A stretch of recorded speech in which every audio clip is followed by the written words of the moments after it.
Hello and welcome to Chess Please. My name is Andy and today I wanted to talk about a chess variant known as Fog of War chess. Now, standard chess is a game of what we call perfect information, and what that means is that anyone playing a game of chess can see everything there is to know about that game.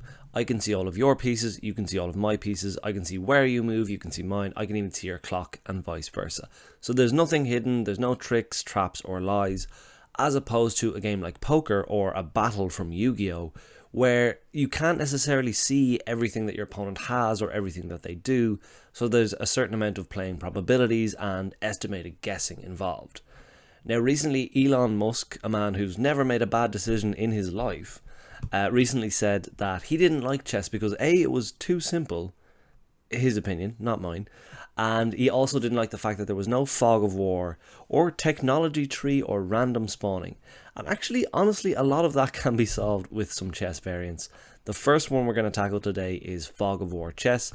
As you might have guessed by the image over here, Fog of War is where you can see your pieces, and actually you can only see squares that your pieces themselves can see, that they control or that they can move to on their next move.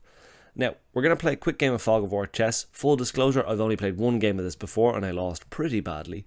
But I think it's a fun exercise. I think it's a good way to understand or really solidify some of the concepts when you're beginning of like piece control, like how far pieces can see, what different pieces are best placed where based on how many squares they can control.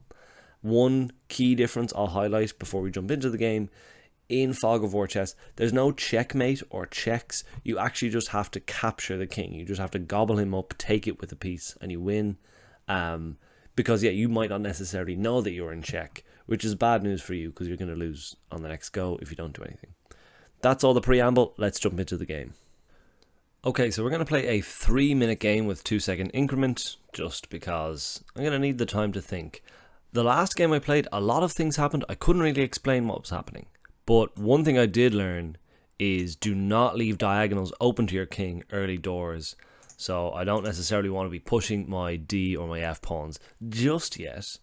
And actually what I also want to do, I want to sort of send out some scouts. I want to get like maybe fianchettoed early to get a good sweeping view of the board. Again, a really good like insight for beginners as to why fianchettoing is a strong thing to do with your bishops, because of the scope and the area that they can control. And you'll even see if you block your own pieces that you might not necessarily be able to see the squares beyond them, which is a tricky one that I haven't quite come to grips with as well as I might have. What I am seeing though, no pawn here. I think we probably can push our D pawn. We just need to gamble that the bishop hasn't come out here to h5, or a5 I should say, to ramsack our king. And if they have, we've lost. Yep, we lost. There it is. Okay, let's play another game. That one didn't count. That one doesn't count. That was obviously just for instruction. And we're playing the same opponent who is much stronger than I am. We got the white pieces again.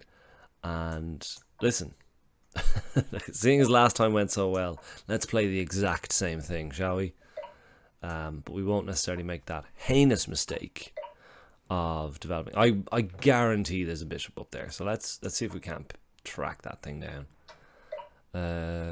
I can live with that. Let's develop another piece here.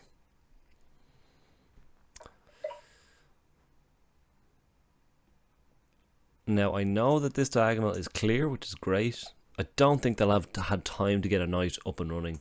So I'm actually going to plot my queen in here, castle long, just because I don't think they'll expect that, which is a big part of Fog of War chess. Like, in regular chess, you can telegraph your moves and you can give away your plans, but your opponent will see what you're doing and can calculate that. In Fog of War chess, you gotta create a bit of chaos, says the man who's lost every single game he's played. Part of me is just like, do I want to just launch in there? Actually, I'm just going to play a little cheeky. What do we do? Yeah, we'll play this. We'll play G3. Again, this diagonal is all covered. I kind of want to maximize my coverage of the board. So I'm going to do this. Maybe slot my bishop in here. That's exactly what I'm going to do. It feels like they're amassing forces. As I mentioned, they are much better. They're better at this than I am at regular chess, by quite a distance. So that's what we're up against here. Now this time, I think we do have enough to push. We got a lot of defenders there. Let's do this. And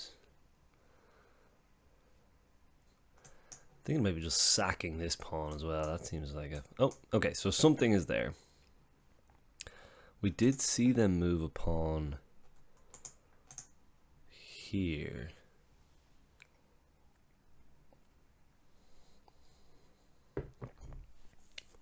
They're way up on the clock. I don't want to lose on time. That wouldn't be a lot of fun.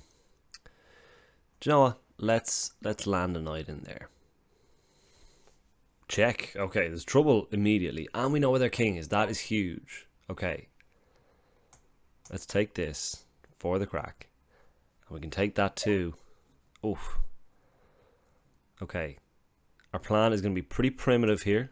But basically their king, I think, is here. They have a pawn here, king here. Okay. Oh, is that a battery? You'd have to think that's a battery, wouldn't you? Let's just get out of there.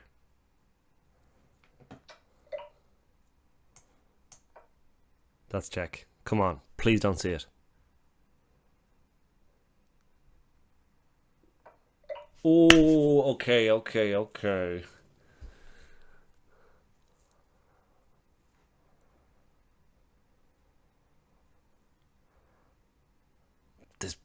That's a good defense. Okay, so I think they've got like just a wall of pawns here. Bang, bang, pawn, pawn, pawn, king here. You'd have to imagine maybe the rook's still here.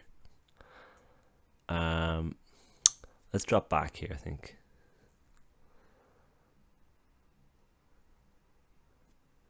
Don't want to get too brazen. There is a bishop in the mix for them.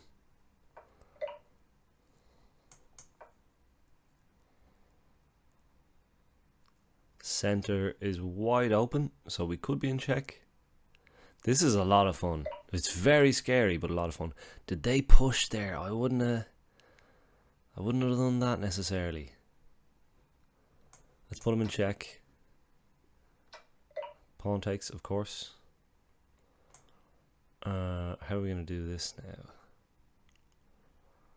You'd have to fancy the queen is patrolling this diagonal, and that's why they're leaving it open. Oh, that's a mouse slip. That's a mouse slip. Oh, war is hell. War is complete and utter hell.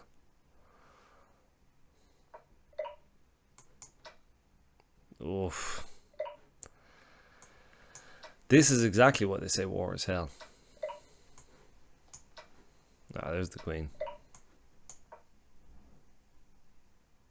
We're just chancing it now.